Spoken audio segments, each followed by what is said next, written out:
Everyone is Ghibli posting. Everyone is using AI image generation to produce gut-bustingly hilarious Studio Ghibli-themed memes. Even the White House got in on the fun. This totally organic phenomenon has resulted in the usual debate surrounding art and AI. Is it a fun, useful tool for streamlining the artistic process, or will it result in the death of art altogether? Is a few, albeit funny memes worth all of Miyazaki-san's tears and disappointment?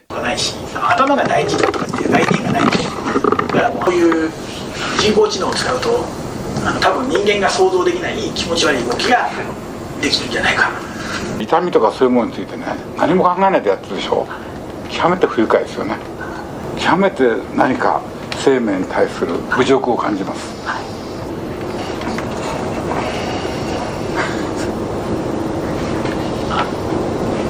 To be sure, the Studio Ghibli style, whose appeal is arguably inseparable from its handcrafted artisan nature, being reduced to quick and easy disposable internet churn, really does put a fine point on the whole thing. For my part, I think the memes themselves are funny, but then I also find myself in the doomer category, where yes, I do think art is dying if not already dead, but then not just because of AI either. The internet, the rise of streaming, wherever art is easier and more accessible, it seems to only get worse. Accessibility, that's an interesting word. It's interesting how progressive language is increasingly used to try and sell AI. The Swedish language is a barrier when you want to reach out around the world. We try to resolve this, but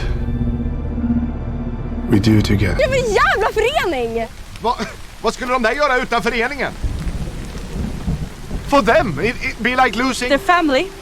I really think that this is going to make foreign films more accessible. If more foreign films were like this, hell yeah, dude, I'd be more on board. When pondering the death of art, I think there's two things to consider. There's art in the ideal, and there's art as it really is, as it exists in our everyday world. Art in the ideal should give form and shape to our lives. It should uplift. It should inspire. Art should be an open cultural dialogue, a back and forth of aesthetics and ideas. Art as it really is, however, art as an everyday commodity, is increasingly compromised, aesthetically, financially, ideologically. In the realm of film in particular, I sometimes wonder if talking about film as an art form is worth it if it also venerates what at times seems like a de facto propaganda machine. Increasingly, it seems some actor or filmmaker will get on a stage or they'll give an interview and they'll pay lip service to art in the ideal as something transformative, boundary-pushing, and uncompromised, as if they aren't some partisan hack in an industry ruled by partisan hacks. Everyone was perfectly fine with devaluing their craft when it comes to checking certain demographic boxes that you have to wonder if they didn't clear the runway for removing the human element altogether. Because again, there's this idea of accessibility. If the idea behind DEI initiatives, and I'm using an excessively good faith interpretation here,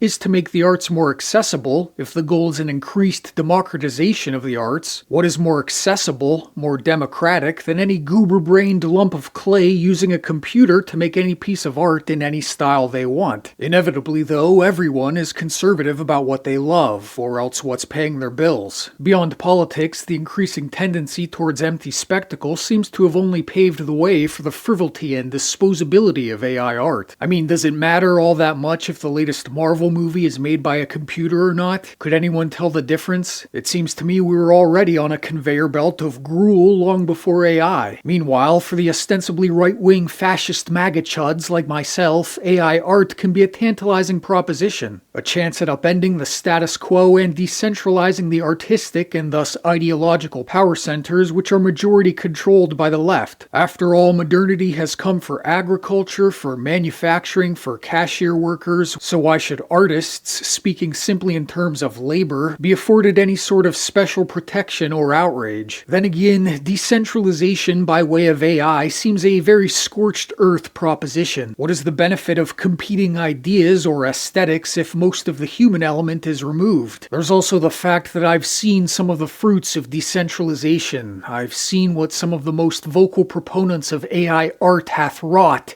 and it's not good. Shadiversity is a guy.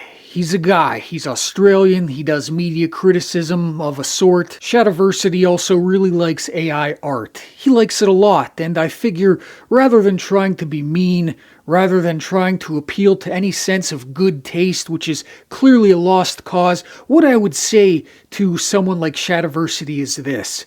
Can't you see that you're spitting in the eyes of God? It's my understanding that Shad is a religious person, and I respect that. I am generally pro-religion. And so, to Shadiversity, I would say, isn't there something about this that intuitively just spits in the eyes of God, that just spits on the very concept of creation? More than that, there's something about AI art that seems mutually exclusive to any meaningful conservative ideal. Again, this is essentially a sort of artistic communism. Whether you're Rembrandt or Shadiversity, you're all artists now. There's a very sort of brained thought process behind AI art. Art as instant gratification. Champions of AI art will often say how it gives the opportunity to create or consume art specifically tailored to the whims of the individual. You are going to be able to mix and match and remix and add to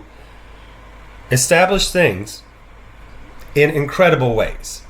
So I just saw Godfather all the way through for the first time. Watching all three movies, I really hate Michael. Like, he's the worst person in all of the movies. If you watch all of the movies and you pay attention, like he is shit. I hate him. But they put so much focus on him. What is going to be able to be done? And yes, it requires contracts and negotiations and advances in technology and probably some union stuff. All of that can be done. You get all the permissions, whatever. And then they say, we have produced options for you to rewatch Godfather, the first movie, with a focus on Sonny, with a focus on Fredo, with a focus on my favorite, Clemenza. I love Clemenza. Or Clemenza was supposed to be in the second movie, but we couldn't negotiate it, but we talked to his estate, and now there is a version of Godfather 2 with Clemenza instead of Pentangeli. To which I say that sounds weird and fucked up. At that point, why even engage with art at all? Why not just do heroin instead, if the whole thing is going to be reduced to quick and easy chemical reward? So when contemplating AI art as any sort of decentralizing mechanism, I have to wonder if it isn't the poisoned apple, something which seems like a good idea at first, but which ultimately leads to destruction. And to the people who say AI art is inevitable, well, sure, it's more inevitable if you constantly say how inevitable it is. If you have no reservations about consuming or patronizing AI art, there is a certain inevitability to economics, to market forces which invite the adoption of new technologies, but then art or entertainment isn't food, water, or air. You don't have to eat the AI bugs. The example I always go back to is King Kong, where you can actually see the animator's fingerprints in the clay. I think that's what makes art is those fingerprints in the clay. That's the spark of life. That's the human component. The further we get away from that, I think the worse art as a whole will be. Anyway, that's all I have to say about that. Let me know what you think. Subscribe if so inclined. I write books if you like books. Okay, goodbye. 人間が描くのと同じように絵を描く機械を作りたいんだ。はい。地球最後の日が近いって感じですね。それは人間の方が自信がなくなってくるから。